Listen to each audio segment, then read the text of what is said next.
Welcome to Graced2Care. Take a breath, pull up a chair, little laugh, little truth to share with Graced2Care. Together for the ones who hold it off through the late calls. Welcome to Graced2Care. I'm Ferne Sapp. And I'm Jessica Banner, and we're here having conversations on the grief, grit, and gift of caregiving. Reminding you that in caregiving, you're never meant to walk alone because we are Graced2Care. Ferne, I got my hoodie. I see you. I'm so excited. I see you. This merch right here, I'm telling you guys, you have to get it. It's going to be on our website, and so you'll be able to purchase. We've got hoodies. We've got hoodies. We've got t-shirts. We got t-shirts. We've even got, oh my gosh, journal. our journals. Our affirmation Our journals. When we tell you we've got it for you, we've got it for you. Absolutely. I am very excited about today's because in our last episode, we talked about the season that you didn't plan for. Mm-hmm. The season you didn't plan for. We named it. We talked about what they all look like. And we told you the truth about how caregiving really arrives without asking for permission. But today, we're going to be sitting in on some questions that usually come in the life of every caregiver, and that is, how do I live in this season? Not how do I fix it, not how do I escape it, Nope. but how do I actually live here day to day, caring in and caring out? You know, most caregivers are doing the work, but internally they may still be fighting. Mm-hmm. It's that internal, gotta get it fight, right? Am I going to just be a taskmaster, or am I going to embrace the season for myself, for my care receiver, for our family at large, right?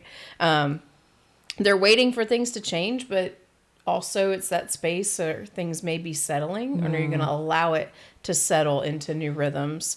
But living in this season begins with stop arguing and dealing with reality, stepping into what is the new reality. Mm-hmm. And for me, that was an interesting season for me, because I know I keep saying it, but I was young, y'all. I was really gearing up. I was really starting to think about wanting a family. I was thinking about career shifts. You know, I'd been at the hospital for 7-8 years at that point. I wanted to make some changes. I was just starting to think about, I was pretty social. I was very active in ministry, and what did I want next in the next chapter of my life? Yeah.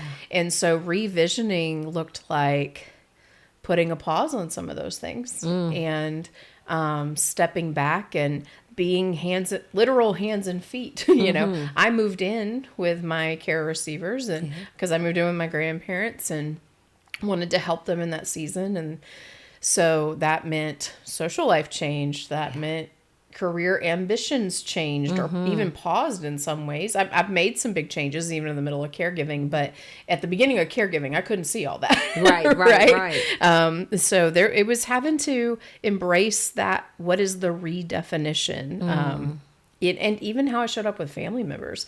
You know, I think we talked about before, like all my siblings were having babies and getting married, and here I was dealing with end-of-life care with a terminal illness, and that was a very interesting thing to have to redefine. You know, that's real, and that's what I love about this podcast, is that we get an opportunity to have some very real conversations, because the reality is that some of my deepest place of exhaustion actually came from not the caregiving part itself, because I mean, I was used to it. When I grew up, I loved playing house and, you know, washing dishes. And I mean, I would spend hours moving my entire room around. Like I would change my entire bedroom in the middle of the night, right? Because I enjoy cleaning and I enjoy taking care of things. And so for me, it wasn't the idea of caregiving itself, but it was having to face the fact that life was changing. It was about facing the fact that this was not temporary, that this was something that we're going to be going on. And so I was caring, but I wasn't really present, right? So I was doing it and running through the motion, but I wasn't really present. You know, it's like I was there in deed, but not in mind and not in heart, because there was this inner resistance that was actually going on inside of me that drained me faster than any of the work ever did. So I'm going to catch you a little off guard, I think, but I want to hear a little bit more about that. What did that resistance really look like for you? Woo. So that resistance looked like getting up in the morning and rushing really quickly to fix breakfast because I had to get on my Zoom call, or I had to go to my meeting, or, when lunchtime came, it was like, oh, really? Are you really hungry? Like, do you really have to eat like right now? You got to eat right now, and that's where my mind, okay, well, let me just get you something really quickly. Right. And I would run and, get the food really quickly and, just run back to whatever else it was that I was doing instead of just really being present and being in the moment and realizing that, okay, today we have breakfast, lunch, and dinner, and that's a part of this process. And so it was there that I found out that living in the season didn't mean that I had to like it, but what it meant is I had to acknowledge that this is where I'm at. Yeah. This is the season. Yeah. That's what it looked like. We'll get on our script in a second, but I realized for me, it was even dealing with things like jealousy because of being so young and things like that. And what did it look like when people were moving forward and I was putting pause, and I didn't regret that, but there were things that it definitely felt like, am I missing it? Am I gonna miss it? And even grieving some of that in the real wrestle of that space. Yeah. Because the reality is that in caregiving, we often try to measure ourselves by who we were before this happened and what we were doing before this actually occurred. I mean, before the diagnoses, before the responsibilities actually came and everything began to change in your life. For me, it was also, I was a businesswoman and, I owned my own business and I still do.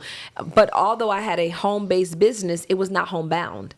Yeah. And so I enjoyed traveling and, running from place to place and jet setting all over the world. I mean, every year I created a vision board. And guess what? Caregiving was not on my vision board. Yeah. It was nowhere there. I mean, there were so many things. Now, ironically, what's really funny is that there was a podcast mic on my vision board and it was named something else, Speak Purpose.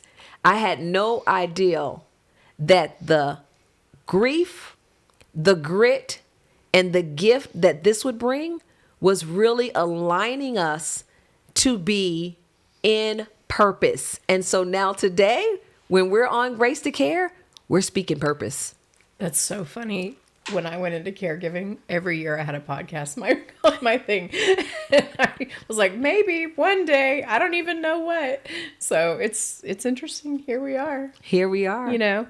But getting back to what you were saying, living in this season often means releasing old measurements. And that means old expectations, how we measured success in any given day, and redefining even what good days look like, right? That's good. We want to talk about, maybe a good day means we all ate today. We ate our meals, right? A good day might mean that I found one moment today to take a deep breath and have just a really peaceful moment. Yeah. And, it may even look like I asked for help instead of trying to push through on my own, And so, I know for me, when my dad got hurt, when I was in college, I had a professor who asked me why I didn't take a medical hardship withdrawal because it was a very severe medical process. And I was like, I didn't even know it existed. I didn't even know it was an option. But in that moment, in that season, God was talking to me because I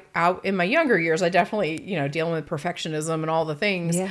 I was like, I feel like I'm failing. I'm failing in all these places. And God was so kind to me because he said, Jessica, you don't have unlimited resources. Yeah. You're not designed that way. You have to eat. You have to sleep. You have to, So if you measured your amount of resources on a scale of 100, right? If I normally gave 40% to work and 30% to school and 20% to family, and he said, when things like this happen, that thing takes from the percentage. You don't just magically have more resources. Right. So you may be pulling 10% from work and 10% from school and 15% from family. And as long as you're still giving your best in that subtraction, Yeah. you're still good. Yeah. You know, but having the mindset, that's part of that adjustment and that redefinition and giving new measurement, because I used to be able to give 40%. But now I can only give 20. Yeah. Because that other 20% goes to the things I'm doing to take care of this other person. And that doesn't equate failure. It just equates redefining, where am I succeeding and how am I doing life? Absolutely. And understanding that today I may be able to give 80% to something and tomorrow it might be 20%. Yeah. But understanding that it's okay. In fact, if I could create another piece of merch, I put on the merch for every caregiver, hashtag, it's okay. It's okay. Because every day you have to show up in the space and in the grace that you've been given. Yeah. And guess what? If today you've got 20% to give, it's okay. It's okay. In fact, you should tell yourself right now, it's okay. Because the reality is, it's okay. It's okay. It's okay. It's okay. Listen, we're going to pause for a moment and we're going to hear from one of our sponsors out there. There are moments no one prepares you for. The ones that don't make the highlight reel. The ones you carry quietly.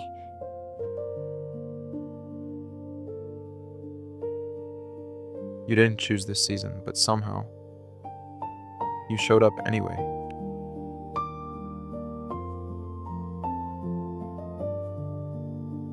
This is the space between grief and grit, where exhaustion meets love, and where the hardest work can still hold meaning. Welcome to Graced2Care. Conversations for those who care for others, while learning to care for themselves. Graced2Care is made possible by partners who believe caregivers deserve support. Now welcoming founding sponsors.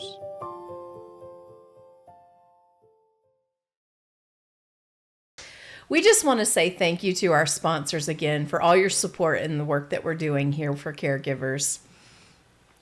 Caregiving seasons feel overwhelming because they're unpredictable, right?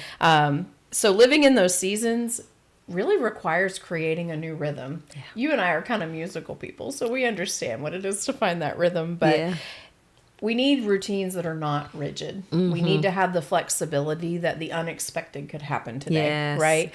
But while we don't want rigidity, we need anchors because they are unpredictable and chaos can ensue. And when I think about anchors, you know, I think about sometimes that may be literal people, places, things. Yes. For me, it was with my faith, it was certain points of truth, knowing, you know, that this was truth to me and I could come back to this place, you know. Yeah. But anchors are super important because they keep us, even when the storm is brewing, the waves are rushing, right? That we stay planted, even if we have movement, we're not off course. Yeah. Living in this season means moving out of this constant place of reaction. And I think that that's something that is easy because the crisis happens or the sickness occurs or whatever it is, it happens and you can't control it. You can't put it on your schedule, on your timer right now. But it's getting ourselves out of that space as caregivers where we allow for time to breathe. We allow for time to reflect. We allow for time to just be still. Yeah. Even if it's brief. One of the things that really began to help me was to create a space that was away from my husband, away from my mother-in-law, where I could just go into this room for just a moment. It didn't have to be that I went in and read an entire novel, right? It could have been, of course, my area is travel in my business. So some days, guess what? It was just getting the little simple travel magazine that just came in the mail. And I just take it back in that room with me and sit there for a moment and just imagine myself in Copenhagen or imagine myself in Aruba, whatever it was, whatever came across, if it was Switzerland, whatever it was that came in that magazine, I just sit there, pause and breathe for a moment. And it helped me to realize that you can't control the season. Inhabit it. Don't try to control the rhythm of it.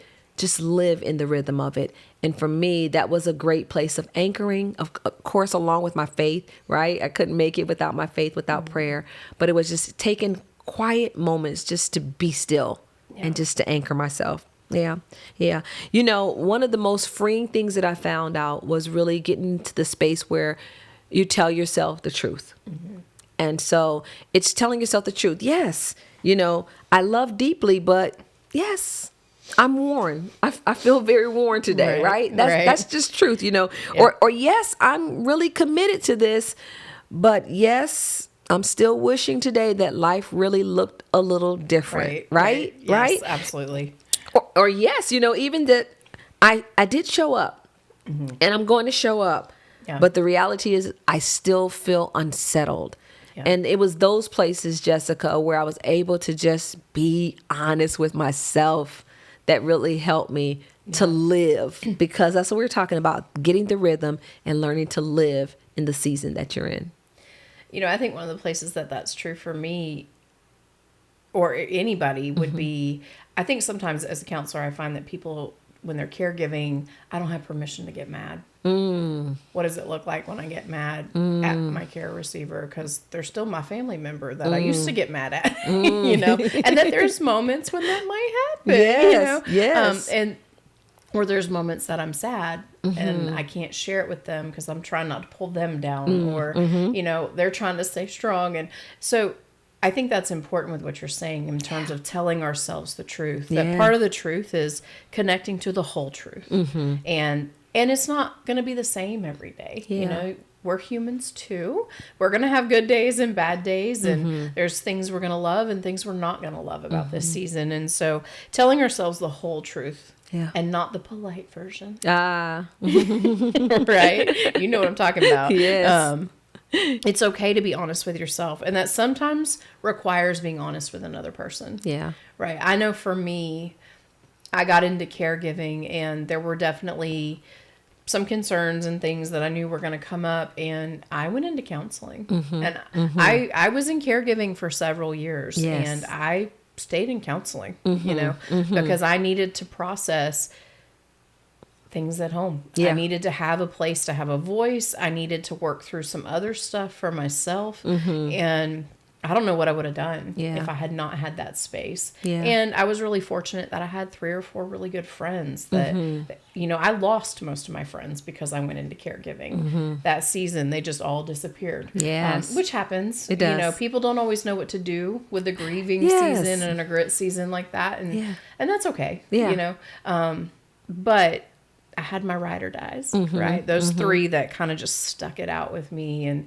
through the ups, the downs, the goods, the bads, and they adjusted with me, which I think was a really big gift in that. Yeah, you talk about 2 things that I think are very important for us as caregivers, and one is you talk about having that place of connection, and knowing that sometimes it does take professional help, or having the person that you can speak to who that's what they specialize in. They specialize in listening, right? And in helping to guide you. I remember one time going to my primary care physician, and I remember her asking me, you know, what is going on. And I just laid it all out there. And after I laid it out on the line, she began to tell me where I was at physically. And as she started sharing with me where I was at physically, here's the beauty in that. Because I'd already told her what was going on with me, she shared with me some things that were very heavy. I think at that point, my A1C was an 11. And I was very sick. I really was. But she had given to me a lot of information. And I remember her pausing, leaving out of the room, coming back in while I was getting ready. And she said, hey, listen, we're going to go to dinner. I have one more patient to see because I need to help you to process what we just went through. But it was because we had made that connection, because I was able to download, you know, and to share. And that's what we have to do, find the places of connection. But the other thing that you said that was very important is to understand that sometimes there are places where you disconnect, where you don't necessarily meet that person at that same space and at that same level. It's a time when we have to realize, who is my tribe now? Yeah. Because the reality is we have to learn how to vibe with our tribe. And sometimes the weight, right? I had to even learn with my children. I had to learn with my son. You couldn't just dump everything on him that was going on with his father, because that's his hero. And so if you're telling him all of these things that were going on, and it was just a lot to process. Right. And so we have to learn when to connect, when to disconnect, and when to vibe, and what that tribe really, really looks like. Yeah. Yeah. Yeah. I love that about knowing the disconnect part too, because some people will naturally disconnect from us. That is one of the biggest things caregivers report, right? That people do go away, and that's not really about you. I just want to encourage that a little bit, but it also gives you permission to disconnect, because most of us have our hands in lots of things, and that it's okay for a season. Again, like we said before, that doesn't mean failure. Right. It just means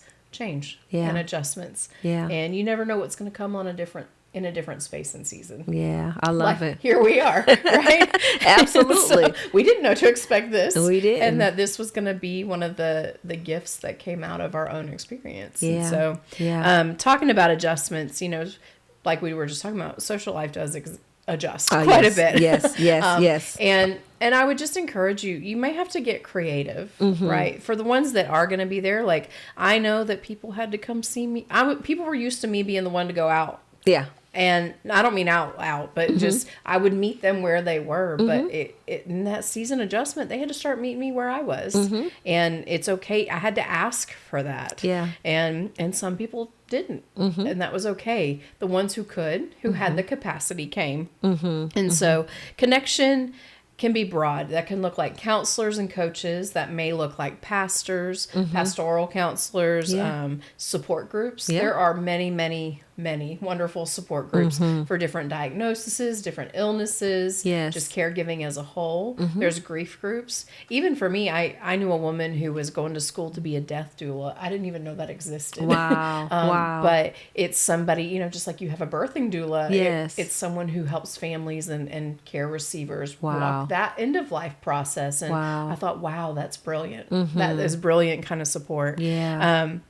And even for us, we talked about it a little bit with our merch, but we want to create tools, and we did that. We created our first one. We created our affirmation journal, and this is the 14th week of the year, and the journal is by week. And it's interesting because week 14 said the affirmation for that is, I'm rooted in purpose when life shifts. How awesome is that? That's awesome. exactly what we're talking about. Awesome. And we didn't do that on purpose. Yeah. Right. We couldn't have planned it. Yeah.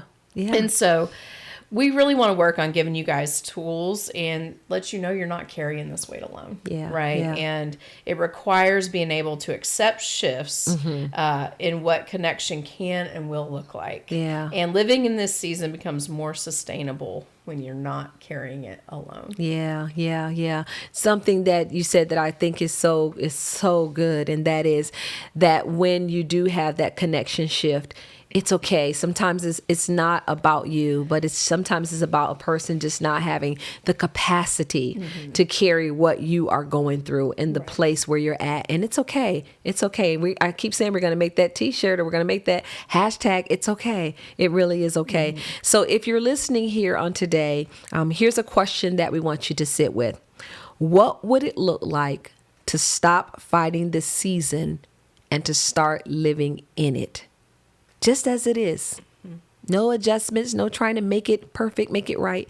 But what would it look like to stop fighting this season and to start living in it? If you're listening on today and wondering whether anyone truly sees you, we do. If you're wondering whether anyone really does hear you, we do. And you're invited to not be invisible here, but you're invited to allow this to be a place where you can truly connect. Absolutely.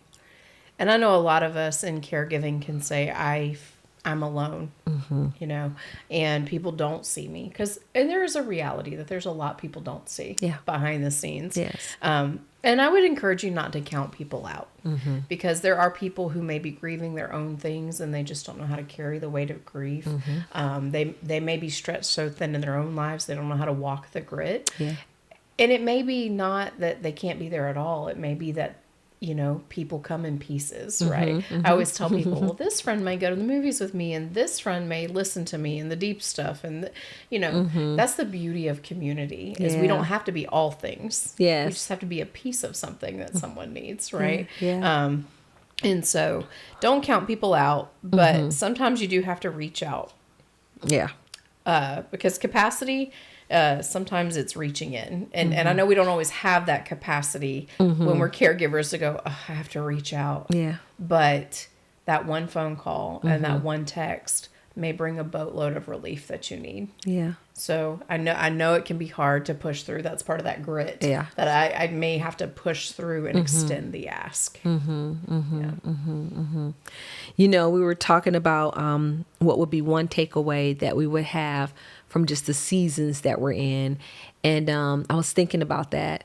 And when I look at it and just look at all of the various seasons and spaces that we've been, I said if there was one takeaway or one thing that I would tell myself now that I wish that I told myself then, and that would be stop fighting it. Really, to stop fighting it. That's one of the questions that we ask, but I would have told myself to stop fighting it. My biggest thing was that I thought I was missing out of life so much. But once I stopped fighting it, I realized that I began to see life from a different perspective and that this is life, right? This is us. And guess what? It's beautiful. It's beautiful in its own way, right? In its own space. It's beautiful because here's the thing that I began to realize is that I've been given the privilege of walking alongside someone as they carry out life and to help them to live it, my husband in particular, in dignity and to help give back to him so much of what he's already given out to the world. Absolutely. Yeah. What would be one of your takeaways for seasons? When we were kind of talking about that before, I almost saw it like juggling. And in life, I had all these things going on and I was juggling it and I had that rhythm that we were talking about. Yeah. And part of, I think my takeaway is just let it fall. Just let it fall. Because then when you can assess it, you can pick up what you need and you find your new rhythm, right? If I might have been juggling 10 balls, but I come to realize there are only 3 or 4 really important ones. So if I can give myself the freedom to let it fall and assess it, then I can be very intentional and strategic with my resources and my space and preserving myself and the space for my care receiver but still keep connection and going forward in life because we need that. We do need normalcy in life and connection with other people is a big part of that. Yeah. I love it. I just love where we're at. I love the fact that we're getting a chance to come in and to share. And I'm looking forward to where we're going. Yeah. So next time, we've talked about the call, not expecting it. We've talked about this fight. Am I going to reject it, embrace it? Yeah. And what does new rhythm look like? Yeah.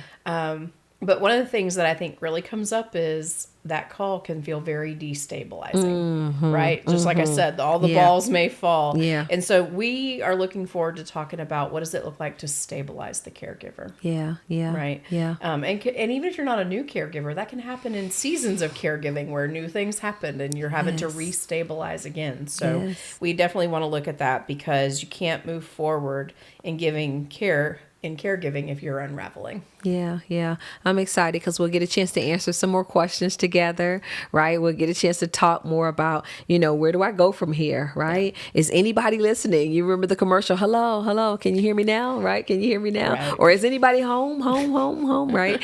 So we'll get a chance to really ask some questions and to answer them together as we continue to walk. Well, listen, we'll begin talking about what it looks like to live out this season also in partnerships because we're really going to be talking about some partnerships as we stabilize where we're at as caregivers. Well, Jessica, it's been an absolute privilege and an honor for us to be here on today. I know, I love it. I absolutely love it. So listen, you've been listening to Graced to Care with Ferne Sapp and Jessica Banner, where every story reminds us that none of us walks this journey alone. We are graced to care together. See you next time. Caregiving, you're never meant to walk alone. Graced to care together.